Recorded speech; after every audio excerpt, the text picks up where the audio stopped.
Hi friends, welcome back to my channel.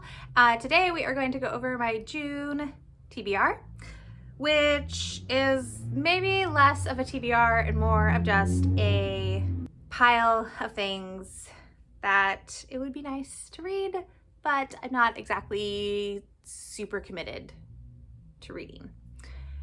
Mostly because the mood reading has been going very strong and I have no idea what I'll be in the mood to read in June. I also know that the Hugo finalists will come out or be announced sometime in June, and whatever is on those lists that I haven't read yet, I will shuffle over into my summer TBR, I guess. I won't read them all in June. I usually try to read the novels, the novellas, and the graphic novels from those lists, but I don't know what those are yet, so they're not going to be included in this video. Okay, we're going to start with a carryover. We have about a week left in May when I'm filming this, but I am waiting also for the audiobook, and I'm not from my library, and I'm not going to get that before next Wednesday. So I will be carrying over Some Desperate Glory by Emily Tesh. This is the Illumicrate edition, and this is Emily Tesh's sci-fi debut. And I haven't really heard anybody talk about this, so I don't know if people are liking it, if we're not liking it, if it's just fine, if everyone's just not reading it yet. I don't know, but I haven't heard anything really on how this book is. But this will be on my TBR for June. Also, the next Illumicrate book that I should be getting before the end of May, and so it will go on my June TBR, is Witch King by Martha Wells. So I obviously don't have that yet, or even know what the Illumicrate version looks like. So I'll deal with that when it gets here.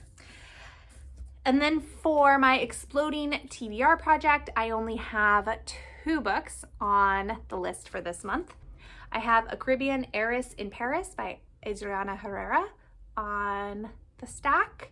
This is a historical romance set in Paris, and I believe the heroine is a whiskey distiller, and I don't know who the hero is. Oh, he's an earl. Okay, so yeah. I've only read Adriana Herrera's contemporary romance. Well, prior to this book, she's only written contemporary romance. This was her first historical.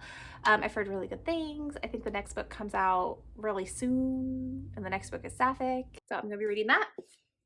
And then the other book on my Exploding TBR is, or this TBR will self-destruct. What have I been calling?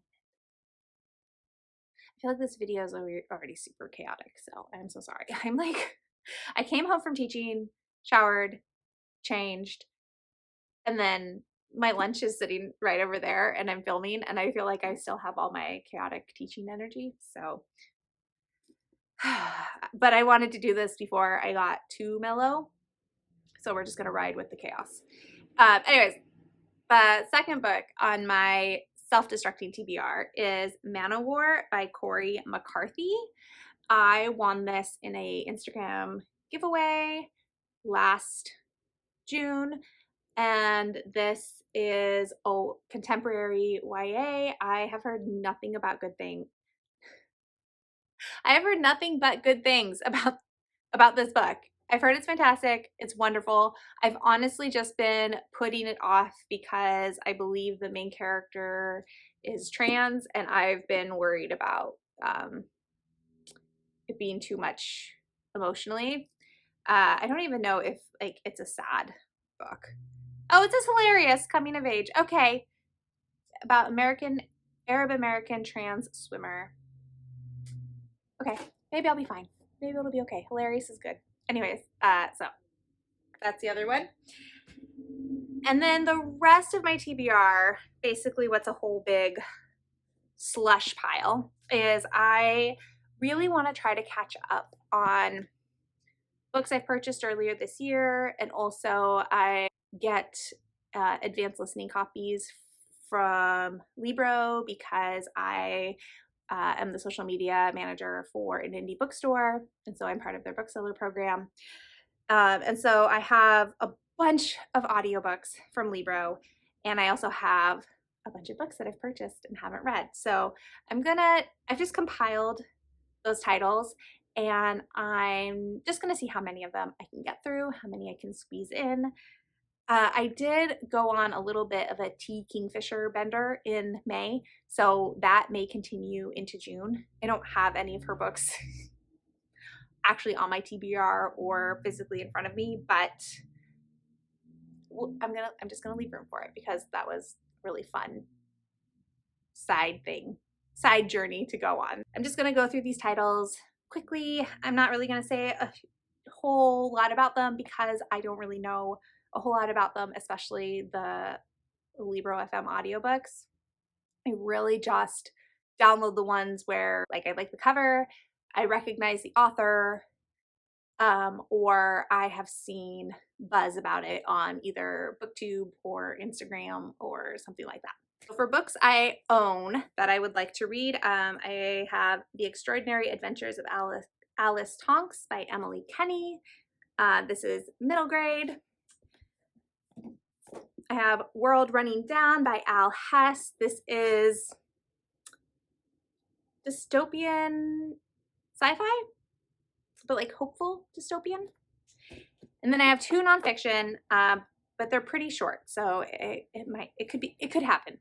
I have Ejaculate Responsibly, A Whole New Way to Think About Abortion by Gabrielle Blair. And I have Refusing Compulsory Sexuality, A Black Asexual Lens on Our Sex-Obsessed Culture by Sharonda J. Brown. Really excited for both of those, actually. And then for Libro, when I get an ALC, I categorize them for the month that they are offered. So like all the ones I select in October, they're all in an October folder together. November, December, you get the idea. So I just picked a month at random. I didn't really want to go back and do the fall ones because they felt very, like I looked through it and they all felt very wintry, very seasonal. And nothing was like, yes, I want to read this during the beginning of summer. So I just picked a month at random where I'd already checked a couple. So loud today. Where I'd already checked off a couple of the audiobooks. So I think this is February's list or January's list. But anyways, so the books are Emily Wilde's Encyclopedia of Fairies by Heather Fawcett. I just happened to already have this from the library, but I also have the audio. I also want to read Really Good Actually by Monica Hasey. I also have Booked by Jen McKinley. Superfan, How Pop Culture Broke My Heart by Jen Sukfong Lee. I don't know what I'm doing where I have 3 nonfiction on my list, but they're all very different and I think very interesting. So I hope it'll be a good time. The Daughters of Izdahar by Hadir Ilspa. I love this cover. It's so pretty. So pretty. The Duke Gets Even by Joanna Shoup. I'm also a little nervous about having 2 historical romances on my list for this month because historical romance has been hard lately, which is weird because it's also my first love, but like that was my like favorite thing to read for so long was historical romance. There was a time where all I read was historical romance, and now I just struggle so much to pick these books up and I don't know why. And I don't like it, but that's how it is. So Joanna Shoup, who I also really love, like her Downtown Girls trilogy. Is that what it's called? It's so good. One of my favorite series. I don't love book 1, but book 2 and book 3 are, oh gosh, they're so good. And then The Last Tale of the Flower Bride by Roshani Chokshi. I'm so excited to read this book because I am a big fan of Roshani Chokshi. I am a big fan of the Aru Shah series. I actually haven't read any of her middle grade, but I love the Aru Shah series. My middle child and I read that whole series together pretty much back to back to back to back. And I have such good memories of reading those books with her. And I just love it so much. So I have really high hopes for also loving her adult debut. So yeah, that is my kind of all over the place, very chaotic June TBR. We'll see what happens. We'll see how many of these I read. We'll see how off the rails I get in regards to my reading choices. And yeah, okay, so that is going to be it for today. And if you have made it to the end of what I think is going to be a pretty short video, thank you for watching. Thank you for spending some of your precious time with me. I really appreciate it. If you would like to leave a comment, please, if I listed something that you feel real strongly should be on my wrap up at the end of June, let me know. And if you don't want to leave a comment but would like to leave an emoji, let's do a fairy emoji. Thank you so much, and I will talk to you all in the next one.